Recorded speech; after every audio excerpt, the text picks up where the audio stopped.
We're now joined by our royalty. Oh, yes. Zoot's always proclaimed to us, Westy, that he's the number one person in England, hasn't he? But we've actually now stumbled across his mate. Well, is he a mate? Yeah. Simon Hughes is here as well, who... just let me have a look here, Westy. I've got a bit of a profile. Simon Hughes was a right-arm fast-medium bowler who was a key part of the Middlesex side through the 1980s. Although his contributions tend to be overlooked in a side that was packed with internationals.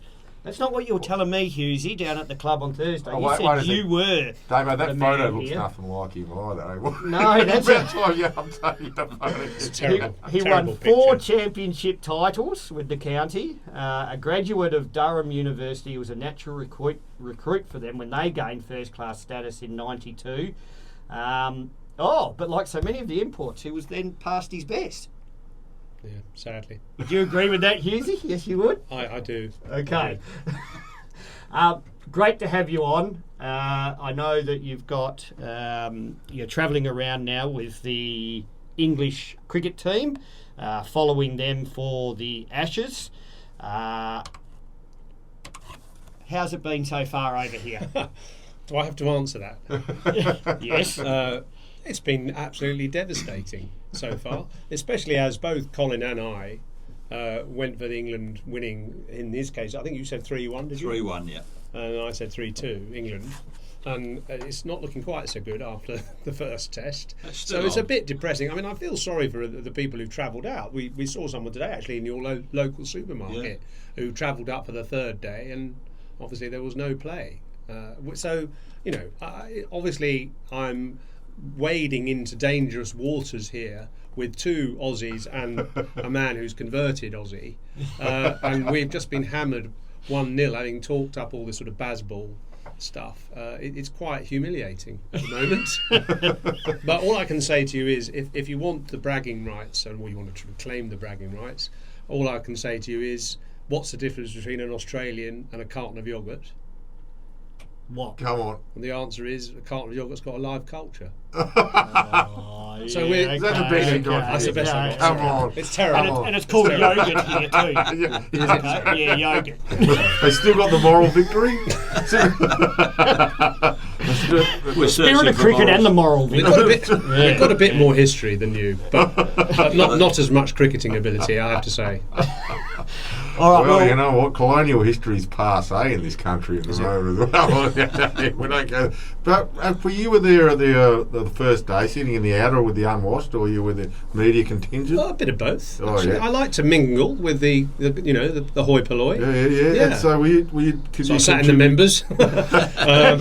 No, I went round and spent time. I actually stood on the bridge, that lovely new bridge from the Wacker to the Optus Stadium. I stood there and interviewed people as they came in from both sides. I met one great guy who was an English guy dressed in Barmy Army kit, and of course I'm supporting England, and his son is Australian and was supporting Australia, of course. So it's quite interesting meeting all those sort of people. But the enthusiasm for the game, for that match, was just massive.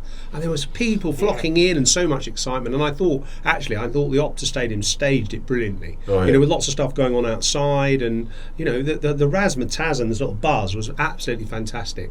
But it all kind of became a bit of a damp squid. 2 days. And we all had to go home and find something else to do. So I had to come down here and find that everyone shuts at 8 o'clock. You didn't contribute to that.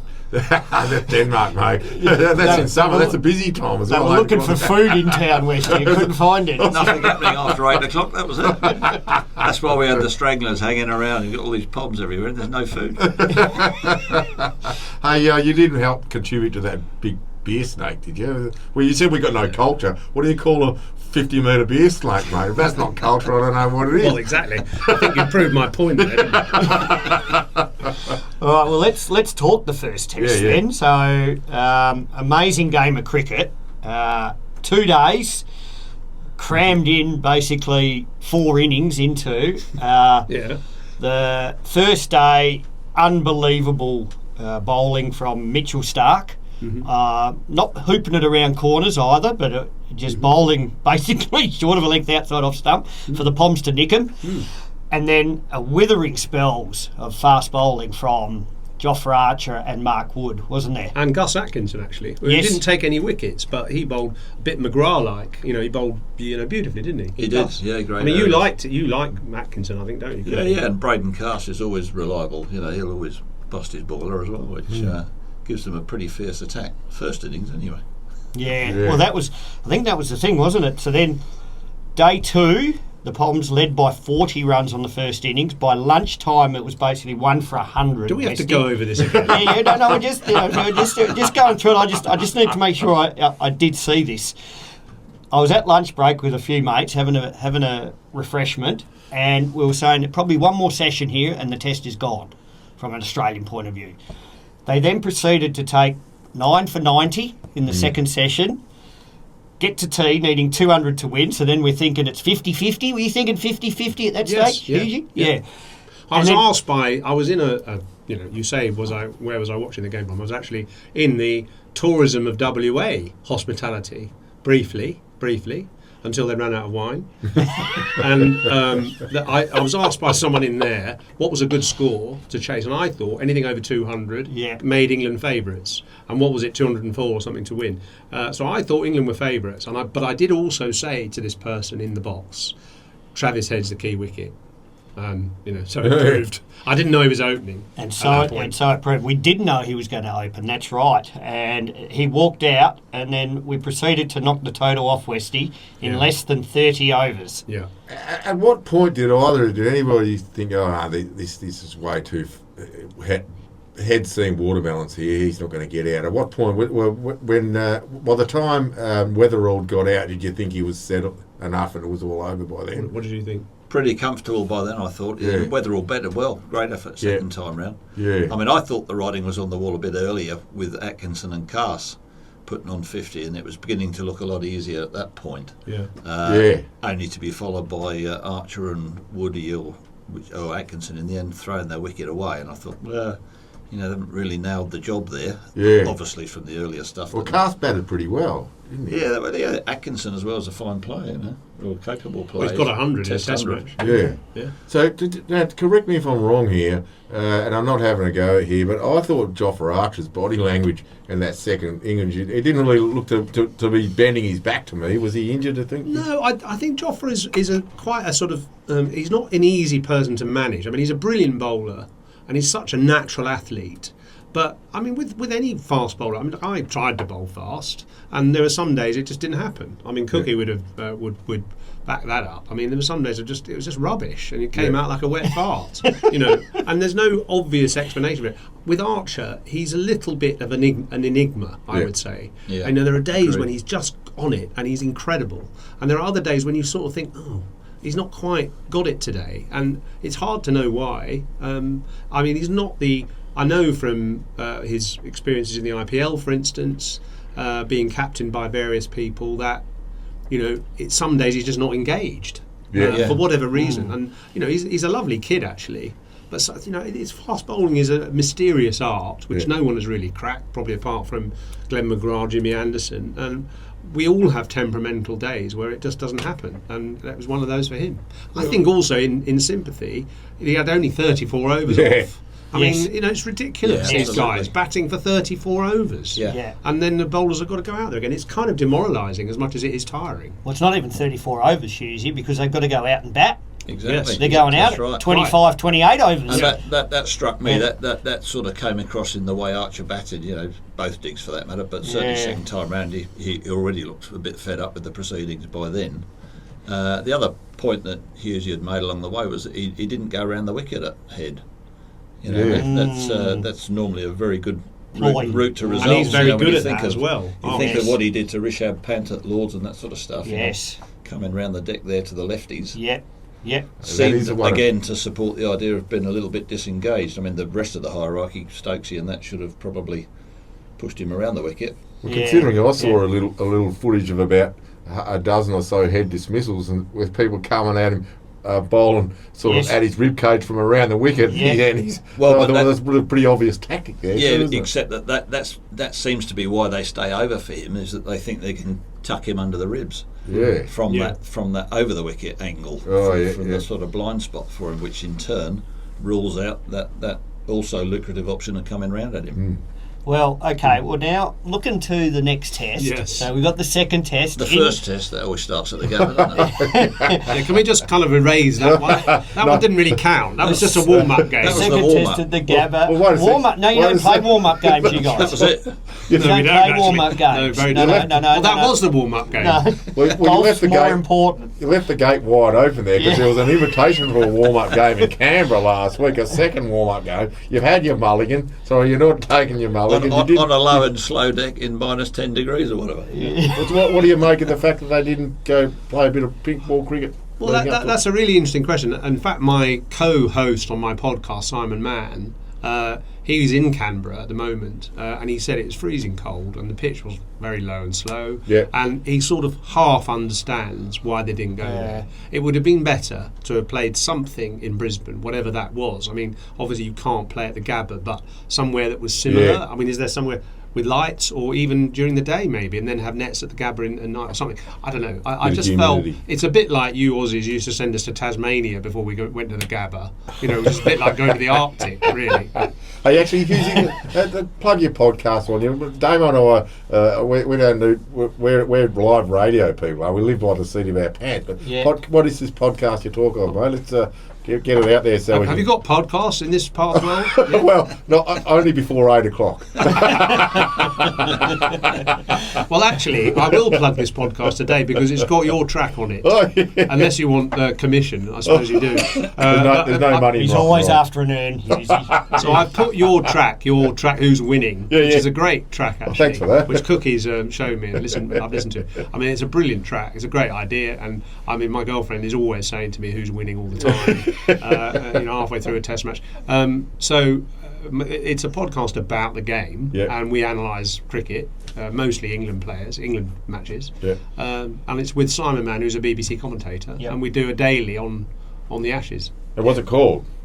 The Analyst Inside Cricket. The Analyst, or the Analyst at the Ashes in this case. And where can we listen to it? All podcast platforms. Excellent. And on YouTube. YouTube, So that's why the camera's on.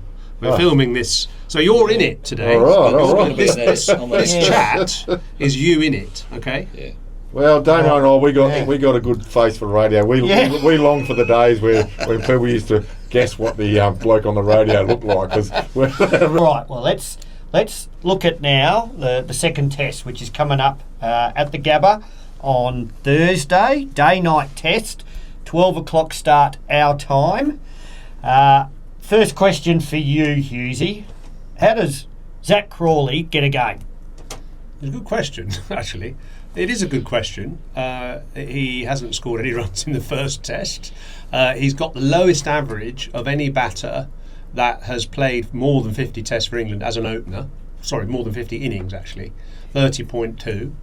I think, serious answer is they feel, or McCullum and the selectors feel that he can deliver an impactful innings every 5 and change a game.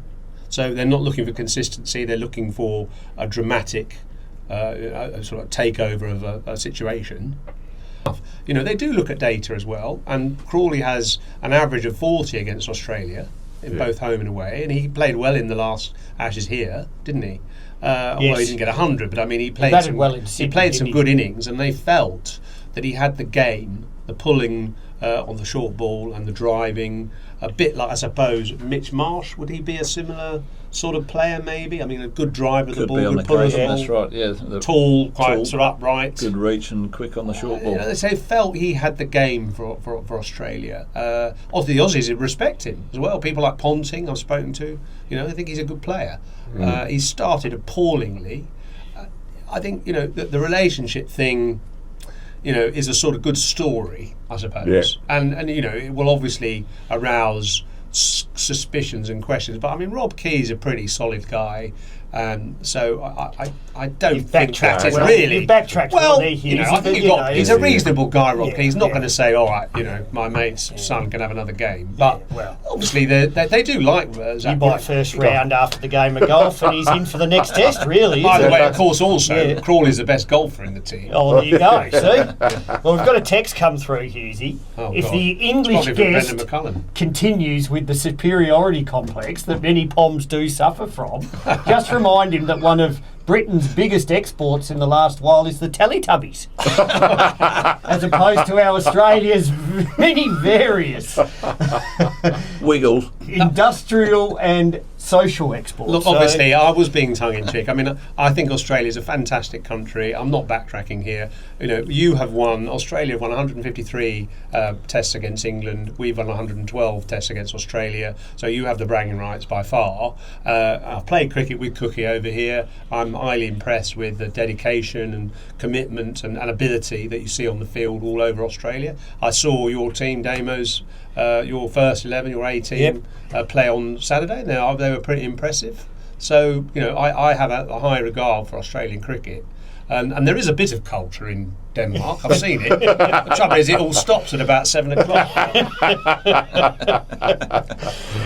So, I mean, I suppose just to finish, I mean, I don't know how long we've got here, but I will just tell you one story about how I feel England can come back in this series. Okay. And I think they need to remember the words of Derek Randall. Now, some of your listeners will remember Derek Randall. Cookie and I played against him out here. Nottinghamshire in England. He made a brilliant 174 in the centenary test in hitting the head by Dennis Lilly. Hitting the head by Dennis Lilly, wearing a cap, of course, and he bowed, didn't he, and things like that. Yeah. Topped off his cap. Anyway, in a test match subsequent to that, the Ashes in 79-80, I think it was, and England was struggling on the fourth day, and I think it was Melbourne, and Mike Brearley was captain in that team. And on the fourth morning, when they were sort of struggling a bit and up against it, and they didn't know how to manage it, Brearley, who was wont to actually interview all his players and give everyone the chance to speak up, he went round the team in the dressing room and said, what do you think we should do today? How do you think we should approach it? And he got to Randall, who wasn't the brightest but was very funny, and he said, what do you think we should do? And so Randall, from the North Country, he said, I think we should rise like a pheasant. He said, what? Like a pheasant? Don't you mean a phoenix? He said, oh yeah, I knew it were a bird beginning with F. So England need to rise like a pheasant in the next test. And can they? Yeah, they can. Of course they can. Absolutely, you've been impartial to it, probably. I mean, You guys both said 3-1. I said. You guys said 3-1 to the Poms. I said 3-1 to the Aussies. I said that we would lose in Adelaide. So let's see how it goes. It's quite simple. We win the next three because it'll rain in Sydney. It always rains in Sydney, doesn't it? So any changes, Cookie, do you think, for the second test for the English? They won't do it, but I'll go back to the Crawley factor and say that given that Pope has opened the first two innings anyway and looked very good with the adjustments he's made, I would have gone Pope, Duckett and bring young Bethel in because I'd back him again in the next 4 games to do more than Crawley. We know they won't go down that path, but in terms of changes, obviously Wood's out. Yeah. Yes. With the dodgy which is knee. a real shame. It is a great shame, and real as shame for the cricket. He may not play again, as Hughes says, that may be his last run. Yeah. Right. So who would you bring in for him? So I would have brought Tongue in for him anyway, because okay. He'll swing the pink around a bit, Yeah. And as you know, I would have gone left field and brought out the lefty one-day player, white ball specialist Luke Wood, and brought him in for, say, Cast to give him a rest and manage him through the series. I love the way you say give him a rest. There was 2 days of cricket and they bowled about 10 overs each, and they need resting with 2 weeks off. Hey, Damo, come on. I saw you on Saturday face about 12 overs and then have a spell. And so come on. That was glass houses considered the most lethal attack in the Great Southern. Go on, give us your view. You made 100 last weekend. I mean, you're a batting coach, you're a cricket coach generally. How should England play the Aussie bowlers in the pink ball test? What do you think? Well, I don't mind the positive approach, but I think you have to still temper it. You still got to play it to the ball that you're facing, not to me, it appears the English batsmen are numbers batters. So if they blocked 3 balls, the next ball's got to go. They're going to charge. Yeah. Where if the next ball's not there, you've still got to respect it. Is what? Because I'm a massive fan of Harry Brook. I think he is absolutely incredible, and I hope he doesn't waste his career. Is really the way I feel. Yeah, that's he can right. bat normally and score at 75 to 80 runs per 100 balls. He doesn't need to be charging and trying to bash them over. A couple of those straight drives he hit in the first test were unbelievable shots. And that's the big question. Will they learn that they don't have to counter the opposition when they're 100 ahead of the game? And they chose to do so, playing away from their body, as Hughes pointed out in his pod, with an angled bat, which won't work in Perth. Never has. I think that makes Root, That's right. Root the big key, doesn't it? Yeah. He's the one who can bat. He's the anchor. 7-8 hours, make 160, 170, and the others can bat around him sort of thing. He's the key. But he's traditionally struggling out here. I think he'll come good. He'll come good.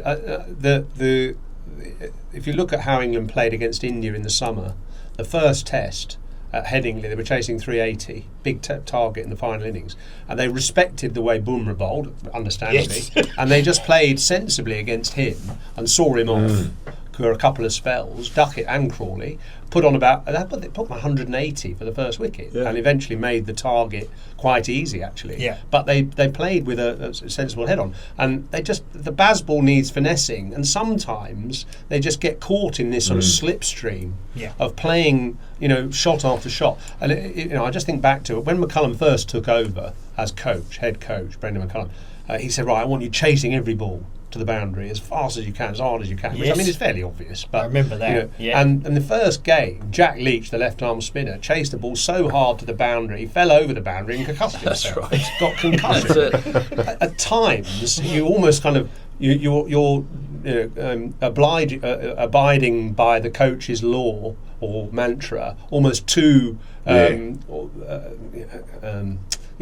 rigidly. It just needs a little bit of finessing and just a little bit of nuance, but their overall attitude, as you both said, is good. Yes, they just need a bit of time. Take some time. It's a 5-day game. That's right. Play every ball on its merits. I think that's one of the. That's what just had another text come through. Sorry, Oh, God. Rise like a pheasant. Yeah. Straight out of the oven on the serving platter to be devoured by Australia. At the Gabbatoir. Sorry, Cookie. How's the top of your batting order looking? Top of ours? Well, I wouldn't change. I would keep what the first test was. I just don't. You've picked Khawaja in the first test. He hasn't batted, basically. What makes you think he's not good enough now? So I would give him the Brisbane test still. And see how he goes. I think what Head has done, everyone's calling for him to open. I think what it does give the Australian captain and team is incredible flexibility. Absolutely. England are going to walk out not knowing who's coming out to open. You could throw him in at different times, and that really mixes it up quite a bit, I think. Yeah, I agree. Yeah. I mean, I'd like to see Josh Inglis in there. I think he could bat 5, and that would give you no particular reason not to have Head up top, because Inglis can back similarly to Head at 5. This is one actually. There's more days spent anticipating what's coming than there is actual cricket. So bring it on. Here's a musical question for you. What lasted longer, Zach Crawley's 2 innings in the first test, or Don McLean's American Pie song? I reckon American Pie went longer. It's wrong. Zach Crawley's last innings lasted slightly longer by about 30 seconds. Is that including walking out, taking guard and walking back? I don't know. I didn't Change his gloves. So, Hughesy, from here for you, when do you take off? Colin is very kindly driving me to Perth tomorrow, my chauffeur. And then I'm off to Brisbane tomorrow night. Off to Brizzy tomorrow night. Okay. And then, how do you find the day-night tests? It's very annoying because I have to make a podcast about an hour after play. So if for a day-night test, I'll get home about midnight, or probably after that. And everyone's gone to bed. And in Denmark, they're probably getting up again. But I don't think we need it in the Ashes, really. I prefer one-day games in the evenings, day-night. One-day games. I think Test matches should probably be played during the day. But in other countries, I mean, it works well in the West Indies where people are working. Actually, in India where people are working all day. But in lazier countries, where we can take a sickie and take the day off and watch the game, England and Australia, you don't need it, do you? Well, I suppose it's good for the English audience instead of getting up in the middle of the night. So. True. And what about your impressions of Denmark? I think it's gorgeous. I can see why people, when they come here, they stay here. I mean, it is absolutely stunning. I mean, I'd like the flies to be exterminated, but that's the same all over Western Australia. I think it's absolutely stunning. I think it's amazing and a real discovery, actually. Well, if you want to get the flies off, you just got a bath, mate. All right. What is a bath? We're going to open an after 8 o'clock restaurant as well. After 8 o'clock restaurant. Well, it's been brilliant having you down here, and thank you, Cookie. He's brought you down to cricket training. Hughes, he's done a bit of work with our English. I've ruined a couple of your bowlers. No, it's been great. It's been lovely to have you. You've been very open with your time, and we've really appreciated having the opportunity to spend a bit of time with you. We could have spent a whole lot more. I got into a bit of trouble on Thursday night from my daughter for getting home a bit late. She come down to Perth to see me, and you got home at 8:15, did you? No, it actually nearly 10:15, I think, by the time we... That could have kicked on for sure, and we managed to escape on Saturday night too. Well, as I always say, you're better off asking for forgiveness than permission, mate. So you just keep it up. All right, well, thank you, lads. Thanks, Cookie, for coming in as well. Really appreciate it. Thank you, guys. Enjoyed it.